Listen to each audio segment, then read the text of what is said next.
ഒരു വശത്ത് മൺമറിഞ്ഞു പോയ ജനകീയത പൊടി തട്ടിയെടുത്തപ്പോൾ കേരളത്തിന് കിട്ടിയത് കേരളയിലാണെങ്കിൽ മറുവശത്ത് നേതാവിന്റെ പോരാട്ട വീര്യം മൂലം യൂത്ത് കോൺഗ്രസിന് കിട്ടിയത് പോലീസിന്റെ തല്ലാണ്. അതായത് തുമ്മ എന്ന പ്രോഗ്രാമിലേക്ക് എല്ലാവർക്കും സ്വാഗതം.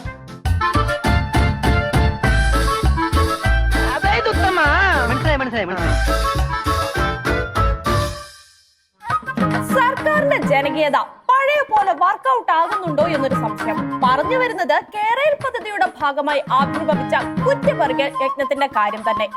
ഇപ്പൊ ശരിയാക്കി തരാം ആ ചെറിയ സ്പാനറിങ് എടുത്ത് എന്ന് പറഞ്ഞു വന്ന അടിയന്തര പ്രമേയത്തിന്റെ അടിയന്തര പൂർത്തിയായതോടെ സഖാവിന്റെ മാസ്റ്റർ പീസ് ഡയലോഗ് സഖാവ് ഒരിക്കൽ കൂടി പറഞ്ഞു. നാടിന് ആവശ്യമാണോ? വേണ്ട. ജനങ്ങൾക്ക് ആവശ്യമാണോ? വേണ്ടെന്ന്. ആ പദ്ധതി ഞങ്ങൾ മുന്നോട്ട് കൊണ്ടുപോവുക തന്നെ ചെയ്യും. എടോ, തന്നോടല്ലേ പറഞ്ഞു വേണ്ടെന്ന്. ആ ആത്മവിശ്വാസത്തോടുള്ള ആദരവ് പ്രകടിപ്പിച്ചതാണോ എന്നറിയില്ല. അടുത്തിടെയായി കാന്തഭൂത ഭക്തിഗാനങ്ങളുടെ പല പുതിയ വേർഷനുകളും ഭൂജാതമായിട്ടുണ്ട്. ഭക്തിസാന്ദ്രമായ ഒന്ന് രണ്ടെണ്ണം ഒന്ന് കേട്ടു നോക്കാം. ലോകത്തിൽ ഏറ്റവും നല്ല മനുഷ്യൻ പിണറായി വിജയൻ. ലോകത്തിൽ ഏറ്റവും നല്ല മനുഷ്യൻ പിണറായി വിജയൻ. ആ ഭരണം കണ്ടോട്ടെ.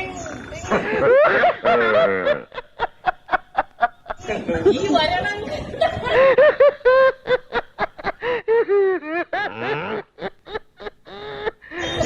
നാളെ കാണിച്ചു തരാടാ.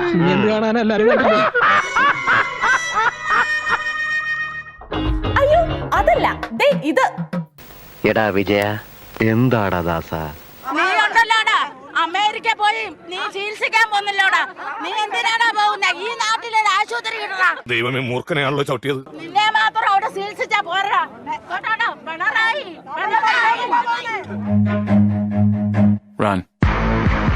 എന്നാൽ ഞങ്ങൾ കാലിന്റെ മുട്ട് തന്നെ ഓടിക്കും, അത്രേ ഉള്ളൂ. ആ കാലുകൾ എന്റേതാണ്. കയ്യെ കിട്ടുന്ന എന്താണോ അത് വെച്ച് ഞങ്ങൾ എടുക്കും. ജയിലിൽ കിടന്നാലും ഞങ്ങൾക്ക് പ്രശ്നമില്ല. നിന്ന് കഥാപ്രസംഗം നടത്താതെ തന്റെ കാല് തല്ലി ഒടുക്കണ. പിണറായി എവിടെ കൊണ്ട് തന്നു കഴിഞ്ഞാൽ ഞങ്ങൾ കൈകാര്യം ചെയ്തോളാം. നിങ്ങളുടെ കയ്യിലുള്ള ഊരിപ്പിടിച്ച കത്തിയും ഉയർത്തിപ്പിടിച്ച വടിവാളുകളുടെയും നടുക്കുകൂടെ തന്നെ ഞാൻ നടന്നു പോയിട്ടുണ്ട്.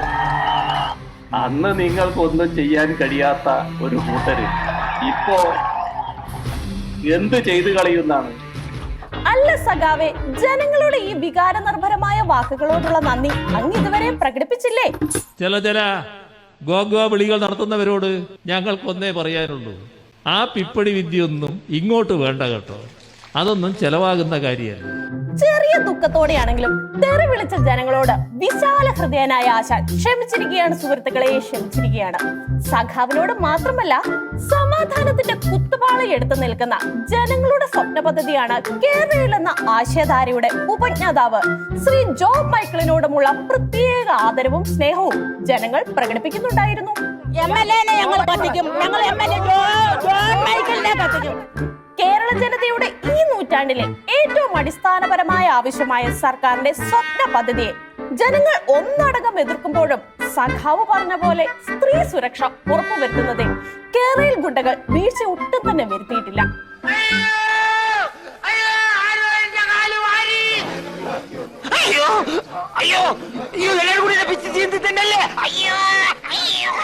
കേരളയിൽ വരുന്ന സന്തോഷത്തിൽ ഉഗാണ്ടയ്ക്ക് ടൂർ പോയത് കൊണ്ടാണോ എന്നറിയില്ല, ഇത്തരം പ്രകടനങ്ങൾ തുടങ്ങിയ സ്പോട്ടിൽ തന്നെ വലിയ പൊട്ടും വലിയ കണ്ണടയും ഇടുന്ന ചേച്ചിമാരെയും വനിതാ കമ്മീഷനെയും ബാലാവകാശ കമ്മീഷനെയും ഒന്നും തന്നെ കാണാനായില്ല.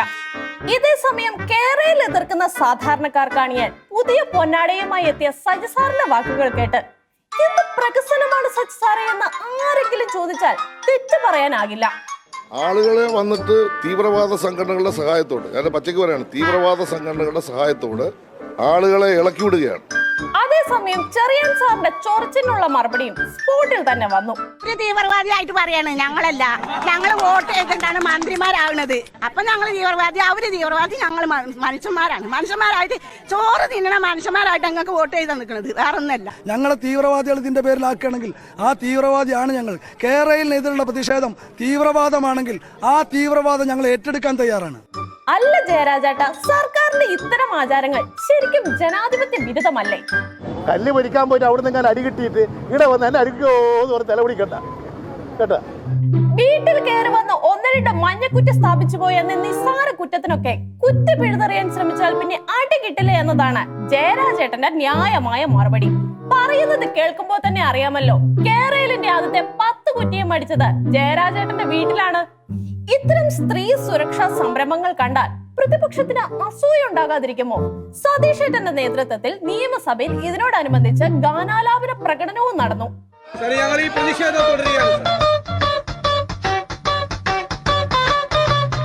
ശേഷം ഇപ്പൊ ശരിയാക്കി തരാമെന്ന മട്ടിൽ സതീഷേട്ടന്റെ സ്ത്രീ സുരക്ഷാ പ്രസംഗവും. സാർ, ഇതൊരു സ്ത്രീ വിരുദ്ധ സർക്കാരാണ്. സ്ത്രീകളോടും കുട്ടികളോടും നീതി കാണിക്കാത്ത തുടർച്ചയായി ഉണ്ടാകുന്ന സംഭവങ്ങളാണ്. പക്ഷേ ഇതൊക്കെ സഖാവിന്റെ മുമ്പിൽ വിലപ്പോകില്ല എന്ന പാവം സതീഷേട്ടന് അറിയില്ലല്ലോ. ഇതിനൊക്കെ മറുപടിയായി ഒറ്റപ്പെട്ട സംഭവങ്ങൾ എന്ന രചനയ്ക്ക് ശേഷം കെട്ടിച്ചമച്ച കാര്യങ്ങൾ എന്ന പുതിയ രചനയുടെ പ്രസിദ്ധീകരണവും നടത്തിയാണ് സഖാവ് സ്കോർ ചെയ്തത്. അദ്ദേഹത്തിന് അപവാദങ്ങൾ പ്രചരിപ്പിക്കുകയാണ് വേണ്ടത്, വസ്തുതകൾ ഉന്നയിക്കാനല്ല. കെട്ടിച്ചമച്ച കാര്യങ്ങൾ ഉന്നയിക്കാനാണ് അദ്ദേഹത്തിന് താല്പര്യം. ആ കെട്ടിച്ചമച്ച കാര്യങ്ങൾ വേണമെങ്കിൽ ഒന്നുകൂടി കണ്ടു നോക്കാം.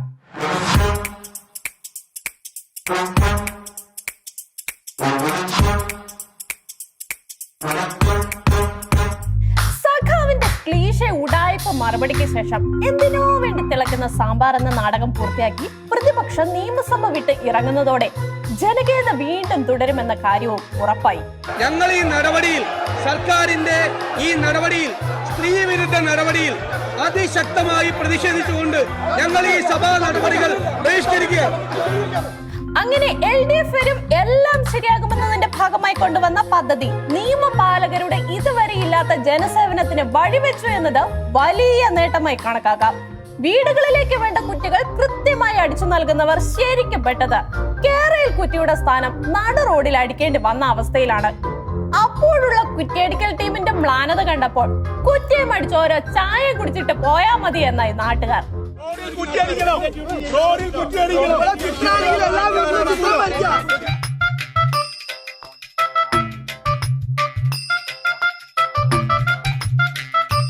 പക്ഷെ വീട്ടുകാരോട് കാണിക്കുന്ന ആവേശം പ്രതികരണശേഷിയില്ലാത്ത റോഡിനോട് കാണിക്കുന്നതിൽ ഒരു ത്രില്ലില്ലാത്തത് കൊണ്ട് കുറ്റിയുടെ സ്ഥാനം ആണയിലൊതുക്കി കുറ്റിയടിക്കൽ ടീം തടിയൂരി. ഗവൺമെന്റ് പ്രഖ്യാപിച്ച 3 ഇരട്ടി നഷ്ടപരിഹാരം കിട്ടാൻ ആഗ്രഹമുള്ള കേരളയിൽ അനുകൂലികളായ സുമനസ്സുകളിൽ നിന്നും അപേക്ഷകൾ ക്ഷണിച്ചുകൊണ്ട് കേരള പാതയിലുള്ള തന്റെ വീടും സ്ഥലവും വിൽപ്പനക്കിട്ട വീട്ടുടമസ്ഥന്റെ വൈറൽ പോസ്റ്റും ശ്രദ്ധേയമായിരുന്നു.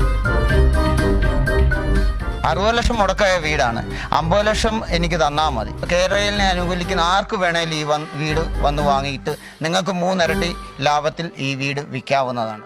സർക്കാരിന്റെ വിപ്ലവ പരിഷ്കാരത്തെ പ്രകീർത്തിച്ചുകൊണ്ട് സഖാവിനോടുള്ള വിനീതമായ അപേക്ഷയുമായി PC സാറും ഇടയ്ക്ക് രംഗത്ത് വന്നു.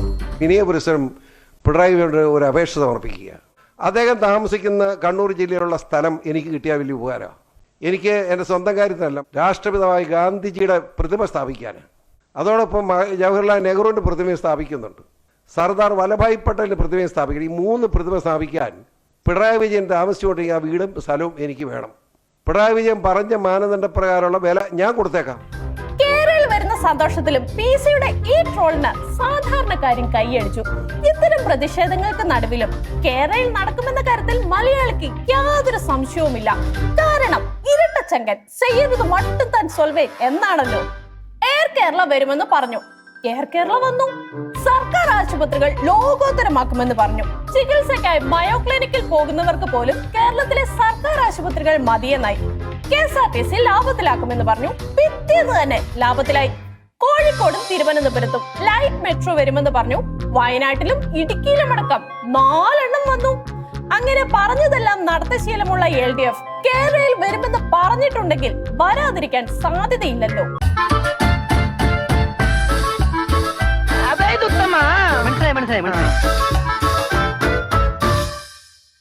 ഹിമാലയത്തിലേക്ക് ട്രിപ്പ് പോകാൻ വന്ന റൈഡേഴ്സ് ആണോ എന്ന് ചോദിച്ചാൽ അല്ല.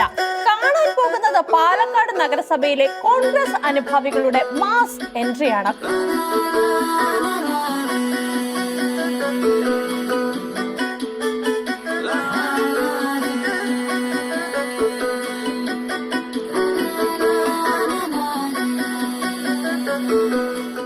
നഗരസഭയാകുമ്പോൾ തലസംരക്ഷണം അനിവാര്യമാണല്ലോ. ഒപ്പം ഭരണപക്ഷത്തിനുള്ള ഒരു ട്രോളുമാകും.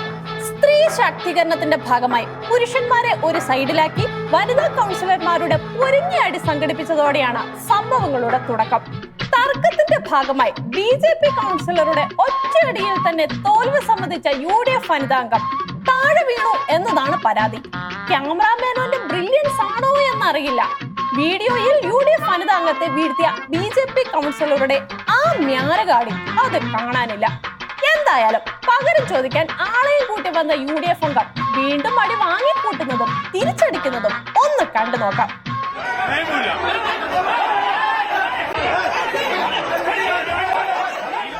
സംഗതി വഷളായതോടെ പേടിച്ചു നിന്ന പുരുഷ അണികളും രംഗത്തിറങ്ങി. BJP കൗൺസിലറിനെ പുരുഷ മതിൽ തീർത്ത് രക്ഷിച്ച സേട്ടൻ സംഘടനത്തിലെ മാതൃകാ പുരുഷോത്തമനായി.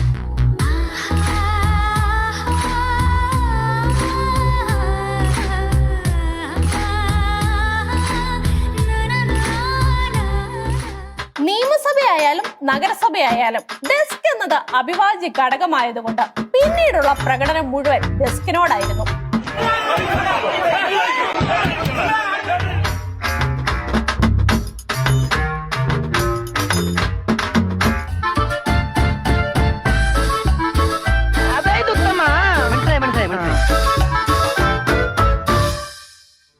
കോൺഗ്രസ് അമ്മാവന്മാരുടെ ന്യായമായ രാജ്യസഭാ മോഹങ്ങളെ കാറ്റിൽ പറത്തി ഒഴിഞ്ഞു കിടന്ന രാജ്യസഭാ സീറ്റിലേക്ക് തള്ളിക്കയറാൻ അവസരം ലഭിച്ചത് ശ്രീമതി ജെബി മേത്തറിനാണ്.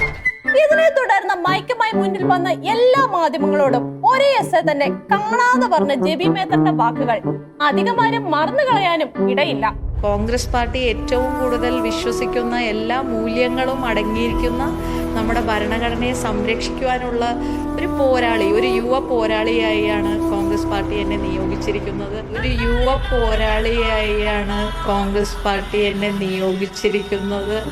ആ പറഞ്ഞത് കറക്റ്റാണ്. ഒരു രാഷ്ട്രീയ പാർട്ടിയിൽ നിന്ന് ഭരണ സംഘടനയെ സംരക്ഷിക്കാൻ പോകുന്ന ജെബി മേത്തറിനേക്കാൾ വലിയ പോരാളി പ്രപഞ്ചത്തിൽ മറ്റാരാണുള്ളത്? ആ പോരാട്ട വീര്യം അങ്ങനെയൊന്നും ചോർന്നു പോകുന്നതല്ല എന്ന് തിരിച്ചറിയാൻ ഭാഗ്യം കിട്ടിയ സന്തോഷത്തിലാണ് യൂത്ത് കോൺഗ്രസ് ഇപ്പോൾ. കൊച്ചി യൂത്ത് കോൺഗ്രസിനെ ആവേശത്തിലാഴ്ത്തിക്കൊണ്ട് സമരം ഉദ്ഘാടനം ചെയ്യാനെത്തിയ ജെബി മേത്തറിന്റെ വക അടാറ് പ്രസംഗം. പോലീസിന്റെ പ്രതിഷേധത്തിൽ വീണുകൊണ്ടോ പോലീസ് ലാത്തി കൊണ്ട് അടിച്ചമർത്താമെന്നോ യൂത്ത് കോൺഗ്രസിനെ ഒതുക്കാമെന്നോ വിചാരിക്കണ്ട. പോലീസിനെ തേച്ചൊട്ടിച്ച ആ പ്രസംഗം കേട്ടാൽ തന്നെ അറിയാമല്ലോ നേതാവ് രണ്ടും കൽപ്പിച്ചാണെന്ന്. ഇതിലും വലിയ പീഡനങ്ങൾ ഏറ്റെടുക്കാൻ തയ്യാറാണ് ഷമീർ. ഈ ഹൈറേജ് ഹക്കീം എന്ന മരണമാസ ഡയലോഗിൽ അണുകളും രോമാഞ്ച കഞ്ചുകങ്ങളായി. മുന്നിൽ നിന്ന് നയിക്കാൻ ഇത്രയും ശക്തിയായ ഒരു പോരാളി യൂത്ത് കോൺഗ്രസിലുള്ളപ്പോൾ പിന്നെ എന്താണ് പേടിക്കാനുള്ളത്? അങ്ങോട്ട് കയറി അടിക്കന്റെ അണികളെ.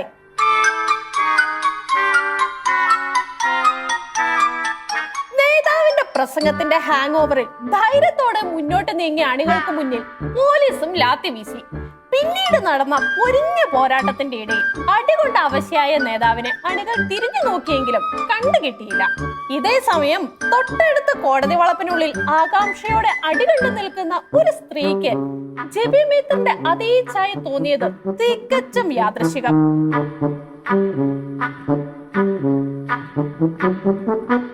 അണികളെ അറസ്റ്റ് ചെയ്ത് നീക്കിയതോടെ നേതാവ് വിജയശ്രീ ലാളിതയെ തിരിച്ചു പോവുകയും ചെയ്തു. ആ സ്ലോ മോഷനിലെ പോക്ക് കണ്ടാൽ ഇത്രയും പേരെ അടികൊള്ളിക്കാൻ വേണ്ടിയാണോ വിളിച്ചുകൊണ്ടുവന്നത് എന്ന് പോലും തോന്നിപ്പോകും. അടികൊള്ളാൻ അണികളും കയ്യടി വാങ്ങാൻ നേതാവുമെന്ന് ആരോ പറഞ്ഞതാണ് ഇപ്പോൾ ഓർത്തു പോകുന്നത്.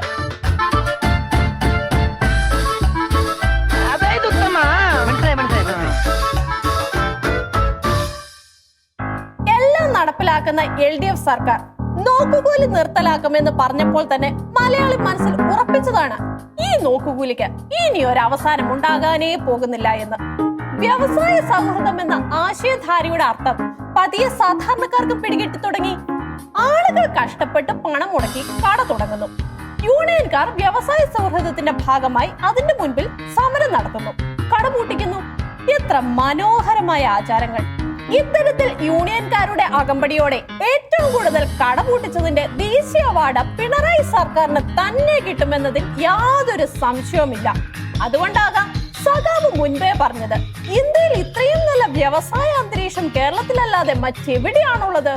ഇന്ത്യയില് ഏറ്റവും നന്നായി മെച്ചപ്പെടുന്ന വ്യവസായ അന്തരീക്ഷമാണ് കേരളത്തിലുള്ളത്. സർക്കാരിന്റെ കഠിന പ്രയത്നത്തിന്റെ ഫലമായി പണിയെടുക്കാതെ പണം ഉണ്ടാക്കുന്നവരുടെ എണ്ണത്തിൽ കാര്യമായ വർധനവാണ് ഉണ്ടായിക്കൊണ്ടിരിക്കുന്നത്. തമിഴ്നാട്ടിൽ നിന്നും ജൈവവളം കൊണ്ടുവന്ന് റോഡിലിറക്കിയ VP സുനിൽ എന്ന സാധാരണക്കാരൻ സ്വപ്നത്തെ പോലും കരുതി കാണില്ല വരാനിരിക്കുന്ന വെട്ടുകിളി ആക്രമണത്തിന്റെ ആഘാതത്തെ പറ്റി. പതിനൊന്നാമത് ജംഗ്ഷനിൽ ലോഡിങ്ങിൻ്റെ തൊഴിലാളിയാണെന്ന് പറഞ്ഞുകൊണ്ട് ഒരാൾ വന്നുകൊണ്ട് തടസ്സപ്പെടുത്തുകയുണ്ടായിരുന്നു. അവരാണ് വന്നിട്ട് 20 രൂപ വെച്ച് ആവശ്യപ്പെട്ടത്. ഞാൻ പറഞ്ഞത് അങ്ങനെ നിങ്ങൾ 20 രൂപ വെച്ച് തരാം, നിങ്ങൾ ലേബർ കാർഡ് തൊഴിൽ കാർഡ് കാണിക്കണം, അതോടൊപ്പം തന്നെ നിങ്ങൾ തന്നെ പൈസക്കുള്ള രസീത് തരണമെന്ന് ആവശ്യപ്പെട്ടു. അപ്പോൾ എന്നോട് നിനക്ക് രസീത് വേണം അല്ലടാ എന്ന് പറഞ്ഞ് എന്നോട് അസഭ്യം പറയുകയും ഇനി ഈ കോഴിവളം ഇവിടുന്ന് എടുത്തു കഴിഞ്ഞാൽ നിന്റെ കൈയും കാലും വിട്ടുമെന്ന് പറഞ്ഞ് ഭീഷണിപ്പെടുത്തി അവർ പോവുകയാണ് ചെയ്തത്. ഞങ്ങൾ ഈ CITU ഓഫീസർമാരുടെ കീഴ്വഴക്കങ്ങളാകുമ്പോൾ ലോഡ് ഇറക്കുന്നത് കാണുന്നതിനും ക്യാഷ് തരണമെന്നാണല്ലോ. ഇനി നിങ്ങൾ ക്യാഷ് തന്നില്ല എങ്കിൽ ഞങ്ങൾ നിങ്ങളുടെ കാൽ തല്ലിയോടിക്കും എന്നൊക്കെ ഇരിക്കും. അല്ല പിന്നെ സംശയം ഉണ്ടെങ്കിൽ സഖാവ് കുഞ്ഞപ്പൻ ചേട്ടനോട് ചോദിച്ചാൽ മതി. അല്ല കുഞ്ഞപ്പൻ ചേട്ടാ, തൊഴിലാളി യൂണിയൻ തീരുമാനിക്കുന്നത് എന്താണ് ആ തീരുമാനം അവിടെ നടപ്പിലാക്കും. അങ്ങനെ എത്രയോ പേരുടെ മനസ്സിൽ സ്മരണ നിലനിർത്താൻ യൂണിയൻ പ്രവർത്തകർക്ക് കഴിഞ്ഞു എന്നതിൽ സർക്കാരിനും അഭിമാനിക്കാം. സർക്കാരിന്റെ തള്ളു കേട്ട് നോക്കുകൂലി നിൽക്കാൻ പോകുന്നില്ല എന്ന് തിരിച്ചറിഞ്ഞ ഒരു യൂട്യൂബ് ബ്ലോഗർ ഉണ്ട്. നോക്കുകൂലിക്കുള്ള പരിഹാരം ചോദിച്ചപ്പോഴുള്ള അദ്ദേഹത്തിന്റെ മറുപടി ദേ ഇങ്ങനെയായിരുന്നു. നമ്മൾ കേരളത്തിൽ മാത്രമേ ഇതുള്ളൂ എന്നുള്ള, അപ്പോൾ അത് നമ്മൾ കേരളീയർ എന്ന രീതിയിൽ ഇനി മുതൽ ദേഷ്യപ്പെടല്ല, ശപിച്ചിട്ട് കൊടുക്കുക. പണ്ടാരോ പറഞ്ഞ പോലെ തലതിരിഞ്ഞ രാഷ്ട്രീയക്കാർ നാടിനെ സേവിച്ചാൽ നാടിന്റെ തലയിലെഴുത്ത് തെയ്യും. അത് കേരളത്തിന്റെ വിധി എന്നതാണ് ഇപ്പോൾ ഓർമ്മ വരുന്നത്.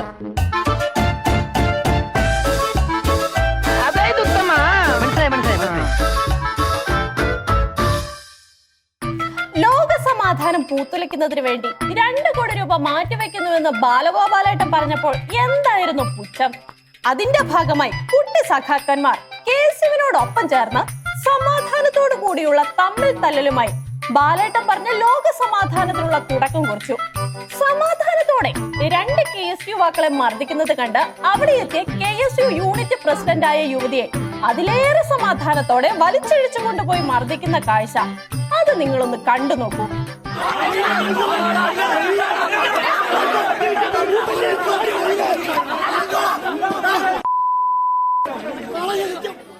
ലോ കോളേജിലെ ഈ തമ്മിൽ തല്ലലുകൾക്ക് മാറ്റുകൂട്ടാൻ ഈ വിഷയത്തിൽ നിയമസഭയിൽ സഖാവിന്റെയും സതീശേട്ടന്റെയും തമ്മിൽ തല്ല്. KSUവിന്റെ യൂണിറ്റ് പ്രസിഡന്റ് സഫ്ന യാക്കൂബ് ഓടിയെത്തിയവരെ രക്ഷിക്കാൻ ശ്രമിച്ചപ്പോൾ ഈ പെൺകുട്ടിയെ ചവിട്ടി നിലത്തിടുകയും അതിനെ നിലത്തുകൂടി വലിച്ചഴച്ച് കൂട്ടം കൂടി നിന്ന് ക്രൂരമായി മർദ്ദിക്കുകയും ചെയ്തു.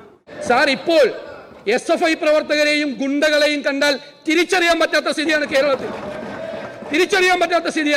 ഒടുവിൽ SFIയുടെ വീരോചിതമായ വളർച്ചയും സതീശേട്ടനുള്ള അസൂയയാണ് ഇത്തരം ആരോപണങ്ങൾക്ക് കാരണമെന്ന് പറഞ്ഞ സഖാവ് തടി തപ്പി. SFIയെ ഇങ്ങനെയെല്ലാം അടിച്ചമർത്താൻ നോക്കിയിട്ടും ഇവരിങ്ങനെ പൊങ്ങി വരികയാണല്ലോ എന്നതില് സ്വാഭാവികമായുള്ള മനോവിഷമം അദ്ദേഹത്തിന് കാണും. ആ അരിശം അദ്ദേഹം ഈ രീതിയിൽ തീർക്കുകയാണ് ചെയ്തത്. കേട്ടല്ലോ, ഏറ്റവും പ്രബലമായ ഒരു വിദ്യാർത്ഥി സംഘടനയെ ഇങ്ങനെ അധിക്ഷേപിക്കാമോ എന്ന സഖാവിന്റെ നിഷ്കളങ്കമായ ചോദ്യത്തിന് മുൻപിൽ പ്രതിപക്ഷം പോലും നിശ്ചലരായി പോയി കാണും.